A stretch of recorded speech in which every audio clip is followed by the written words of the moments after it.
Welcome to the final installment of Messing with Scammers, the Mr. Raymond Chronicles.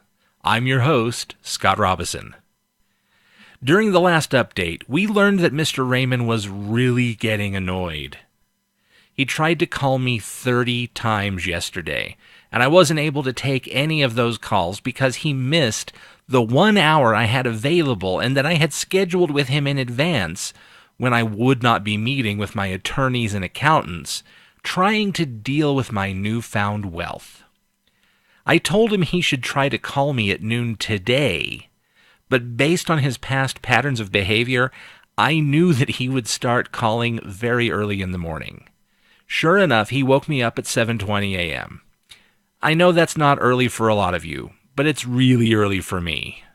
I wasn't in front of the computer to record it yet, because obviously I was asleep, but I had installed an app on my phone yesterday for recording calls, and I left it on all night so that I would be ready for him no matter what time he started calling, be it 6 o'clock or 7 o'clock or 8 o'clock, all of which are times that I have heard from him in the past.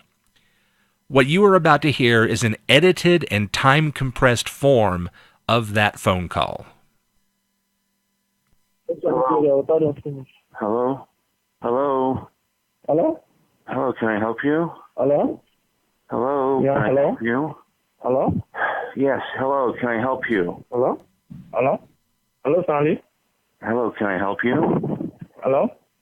Yeah, you can help me. This is Mr. Raymond speaking. You asked me to call you yesterday, but I can't make it. So what's going on? Can you hear me? Yeah, I can hear you clearly. Okay, alright, you just woke me up, so... No, that's fine. I'm glad we were able to connect. I told you yesterday that I would only be available for a very brief period of time. So, and unfortunately we weren't able to connect at that time. So, but I am just waking up right now. Could you call me back in about 5 minutes? Because I really I have to go to the bathroom, to be honest with you. So if you could call me back in 5 minutes, I will take your call. I'll go sit down in front of my computer, and we can deal with all of this stuff, okay?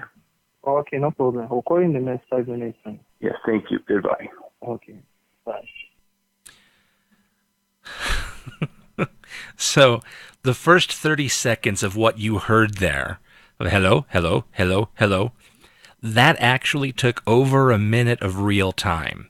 And what you heard was me genuinely sleepy and genuinely annoyed at our very bad rendition of a Who's on First comedy sketch. After editing and a little time compression, I was able to condense that initial 2-minute phone call to just 1 minute 12 seconds. I reduced the runtime by 40%. It's a dirty job, but someone has to do it. You're very welcome. Next, I rushed to get ready and in front of this computer so that I could record the real call, the call that I've been waiting to record for several days. As it turns out, I need not have rushed because he took about a half an hour to get back to me. The man clearly has no concept of time management. I'm thinking maybe he never learned the purposes of the shorthand and the longhand on the clock? Really, who knows? In any case, here is that call from about 7:50 this morning.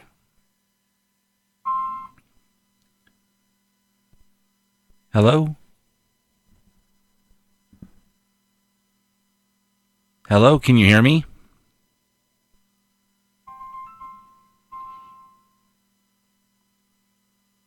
Hello? Hello, can you hear me?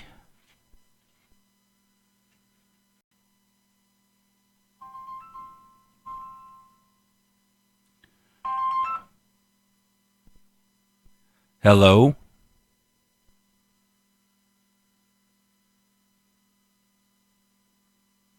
Hello?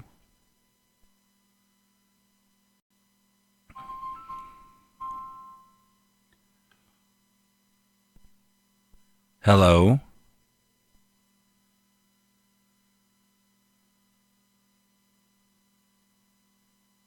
Hello?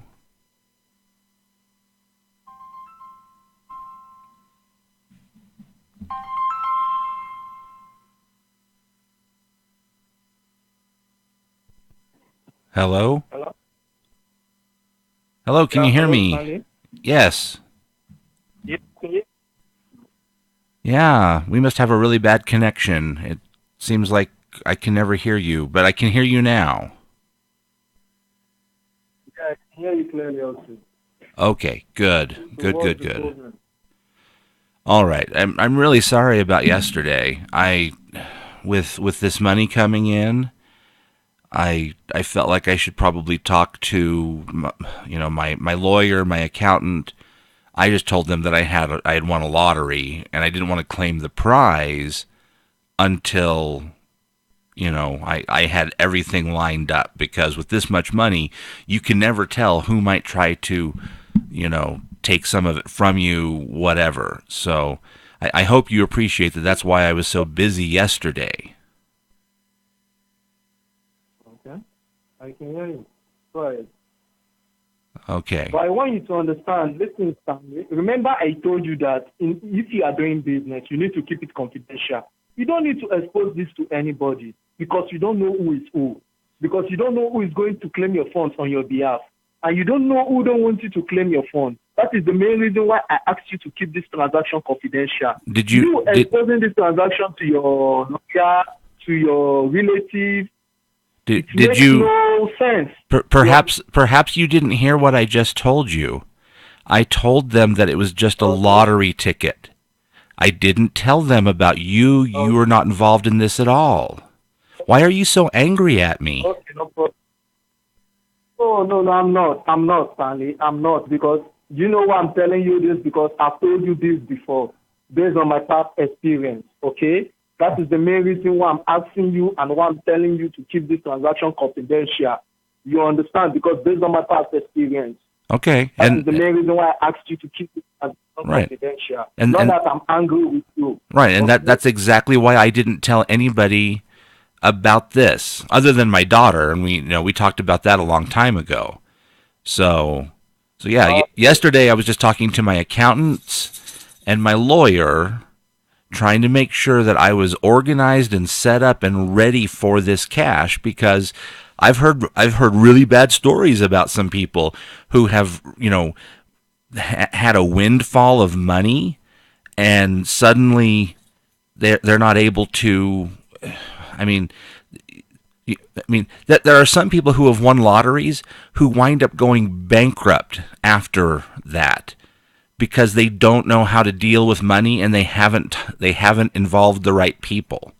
So so yeah, I just told them that it was a lottery ticket that I had won, and Oh, they're just helping me make sure that I have the right things set up.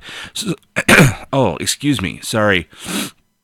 I just I'm still kind of waking up. I stayed up really late last night hoping that you would be able to call again, and so I'm really just working off of like 3 hours of sleep right now. But that's okay. I understand. I'm sure you had family to go home to, things like that.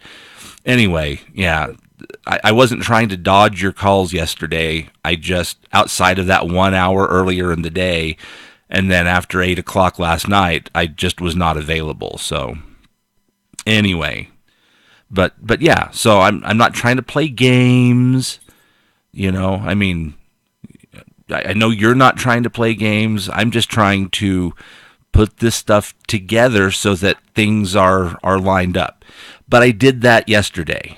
So I've talked to the lawyers, I've talked to an accountant, um, I've got everything lined up that I need. So I wanted to talk to you about the money today. okay. Okay, so are we on the same page now?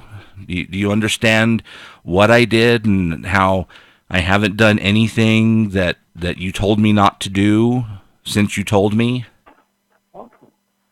I'm just okay, but what I'm just trying to do is I'm just trying to play safe so that someone will come on your behalf to claim your funds. I hope you understand that Right. No, I get because that. there is a lot of There's a lot of scammers out there. I get it. People, I mean, look, I lost that first $150 to that guy at a Walmart that I thought I could trust to send the money through. And he lied to me. He took my yeah, $150, and I mean, thank heavens it wasn't more, but still, it was $150, and that's $150 that I could use to, pay my property taxes, to buy groceries, to, put gasoline in my car. There's all sorts of things I would have rather done with that $150 than let somebody steal it from me. That's very bad. Yes, exactly. That's very... So, you're a Oh, go ahead, please. I said you have nothing to worry about in sending the $150 for the demolish fee. Right. Because I'm giving you 100% assurance that once you send the money, the rest assured that in the next 48 hours time you will get your consignment box without any disappointment. Okay? Okay. So, you're a religious man, right, Mr. Raymond? Yeah, I'm here. I'm listening. You're a religious man, correct? Which man are you talking about? You, Mr. Raymond, you are a religious man. You believe in religion, correct? Yeah, I believe in religion because I'm a Christian, because my father is a priest. So oh, really? I see no reason why I will stand. You understand? Yeah, because I will not see, because I can't stand there seeing someone being scammed, okay? Right. Because it's a very bad thing. What church? I want you to know that everything we do today, I'm a Winners member. Right. So what church is your father a priest for? Catholic priest. Oh, okay. Cool. Yes, Catholic. All right. Well, anyway. So here's the deal then. I did that fundraising campaign to raise the money for this, and it went better than I could have ever hoped for. I've been sharing those screen captures with you from that fundraising website. Yeah, I'm seeing it. I saw everything. Right. So, well, that ended 2 days ago now, and the money has been transferred to me already. So there's like $157 million sitting in my bank account now. And as a religious person, I think that greed is wrong. I think that it would be selfish of me in the eyes of God for me to take this other $12.5 million. But you and Mr. Darwin have been so good to me, waiting patiently for all this, that and your prayers, I mean, you've been praying for me. You told me about how you went to Friday night prayers at the end of the month for night prayer for the prayer warrior, and yeah, because it's every last Friday of the month. Right, every last Friday of the month. So, what I'm saying is this could not have happened. This $157 million could not have happened without your help and support and encouragement. So, I'm not going to send the $150, but what I'm willing to do is for you and Mr. Darwin, because you have been waiting so patiently, I'm willing to split this $157 million 3 ways. So if you will send me $150, and if Mr. Darwin will send me $150, I will send you $50 million each.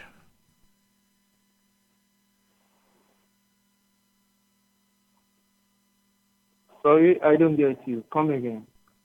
Okay, so I sent you pictures from the fundraiser where I raised $157 million. Let's just call it $150 million because that's a nice round number. If you divide $150 million by 3, you come up with $50 million each.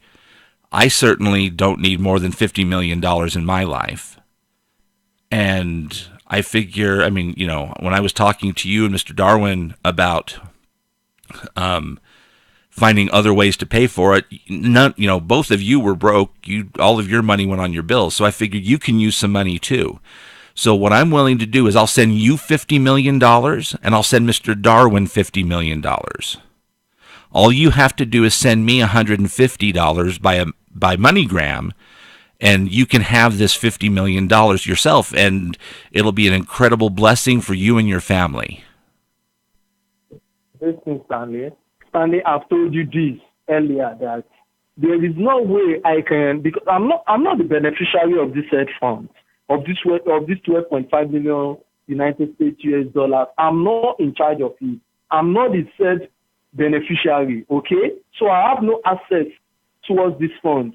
No. Only when these funds get to you. I realize that.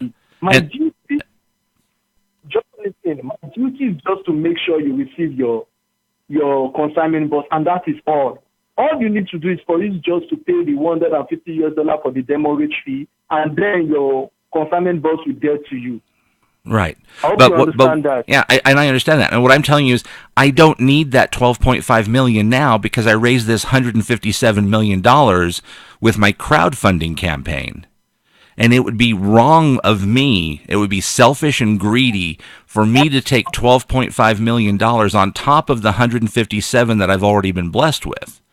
So what I'm saying is I can give you $50 million. I can give Mr. Darwin $50 million. I'll still have over $57 million left for myself.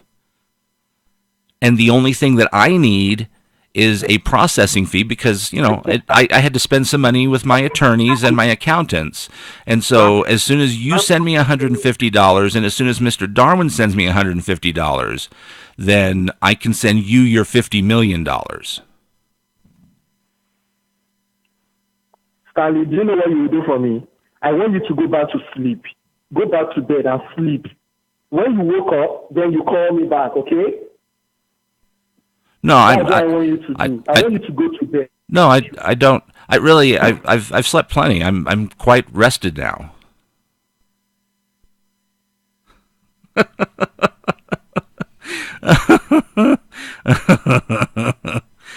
Oh. Okay, so he's hung up on me.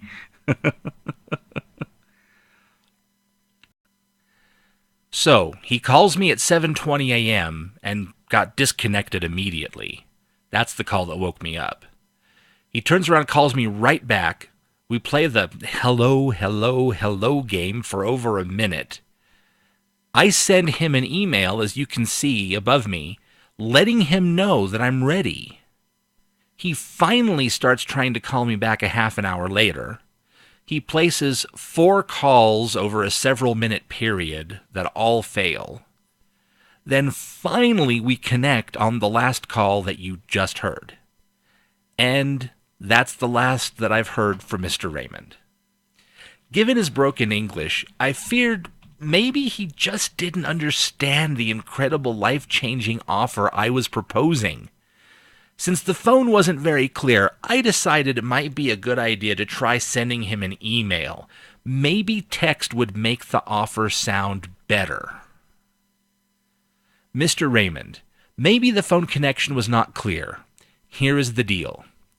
Based on the pictures I've been sending you, you can see I managed to raise $157,079,632 US dollars. Not Australian dollars, not Canadian dollars, but US dollars.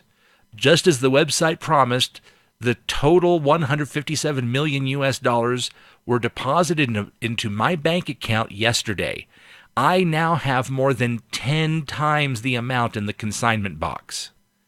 According to Scripture, which I'm sure you're familiar with as your father is a Catholic priest, selfishness and greed are wrong.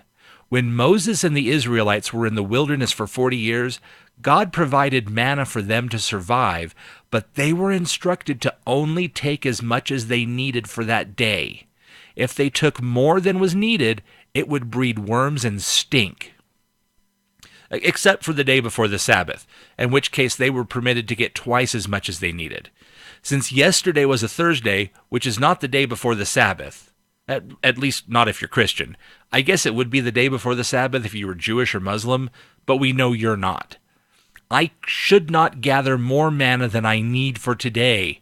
I do not want wormy, stinky manna money.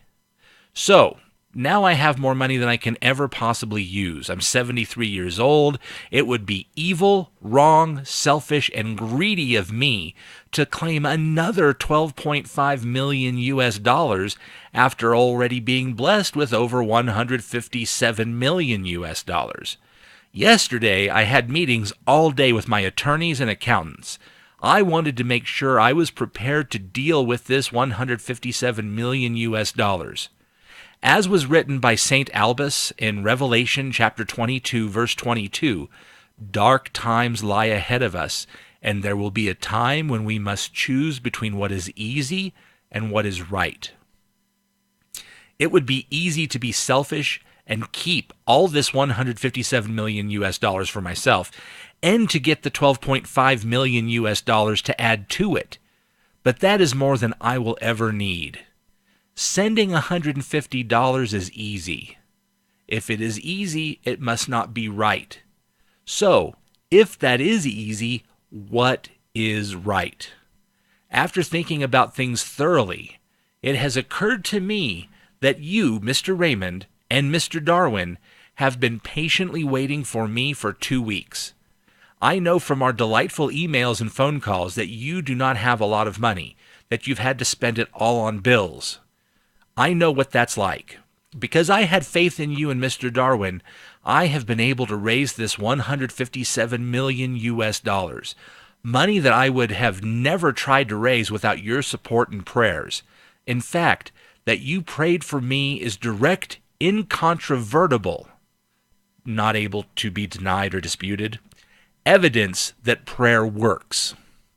In any case, because of my knowledge that you are short of money, and my suspicion that Mr. Darwin is in the same boat, the right thing is obvious to me.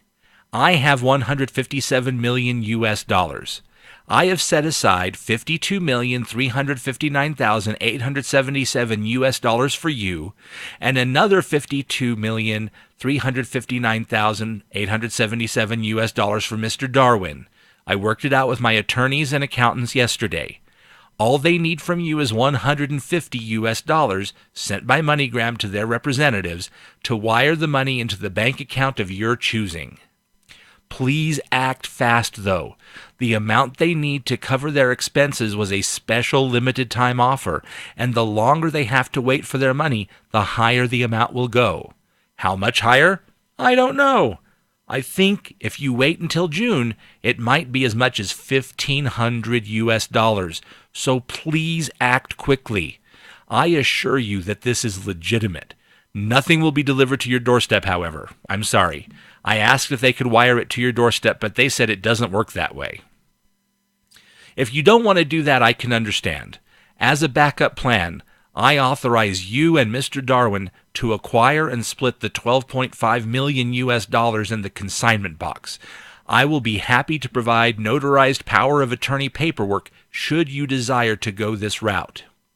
In any case, please let Mr. Charles White know that I appreciate his efforts, as I appreciate your and Mr. Darwin's efforts. I could not have done any of this without your assistance.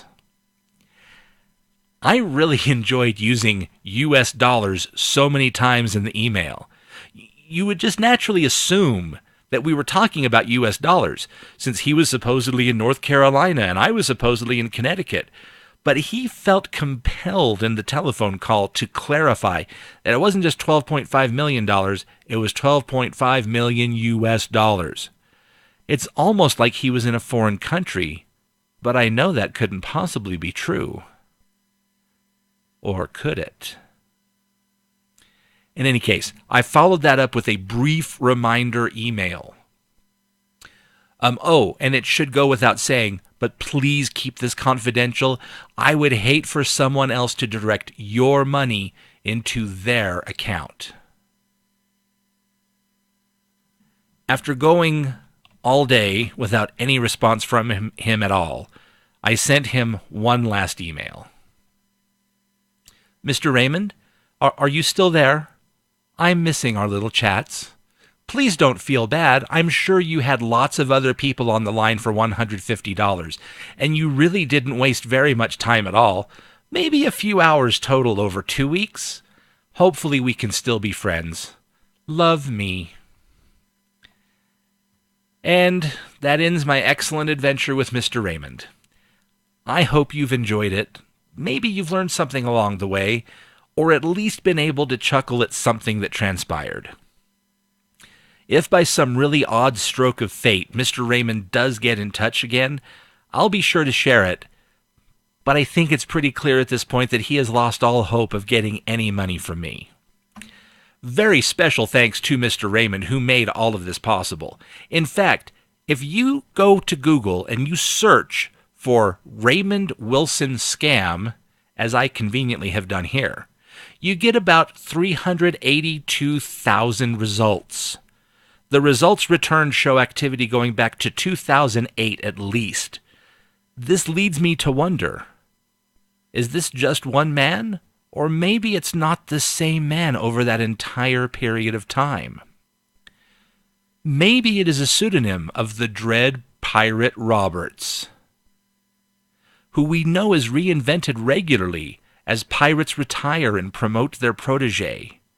What is an internet scam if not a form of piracy? Maybe it's not the dread Pirate Roberts at all. Maybe it's a pseudonym of the Doctor. We know that the Doctor will use the name John Smith on occasion. Is it really that big of a stretch to believe he might use the name Raymond Wilson on occasion? The TARDIS is huge and undoubtedly takes a lot of resources to run. Maybe this is how he manages to keep her running. But in reality, of course, I know that these are fictional people. I really don't think either of those scenarios are plausible. I think Raymond Wilson is either Donald Trump or Hillary Clinton. Maybe both. It takes a lot of money to run for president, and no one in their right mind would actually contribute to either of these people. So it makes total sense that they would run a scam to raise money. We already know that they're used to lying to get what they want. They're politicians and a corrupt businessman. So I find this scenario to be the most believable. In conclusion, thanks to all who have watched and given feedback. A very special shout out to my friend Jonathan, who's given me a lot of advice and helped me strategize different parts of this along the way. If you have enjoyed this, please let me know. Please let your friends know. And if you feel so inclined, subscribe. I don't know exactly when I'll start another attempt at running another counter-scam operation, so subscribing would alert you to future updates. I do plan to do other things with my channel as well, including live streaming at some point in the near future. As the topics that I will be live streaming will be pretty much the news, current events, whatever I find interesting. That's what this channel is all about. Again, thank you for taking so much time to watch this. It's certainly not the most popular thing on YouTube, but really it has attracted more attention than I really ever thought that it would originally. So, thank you again. Until next time, take care.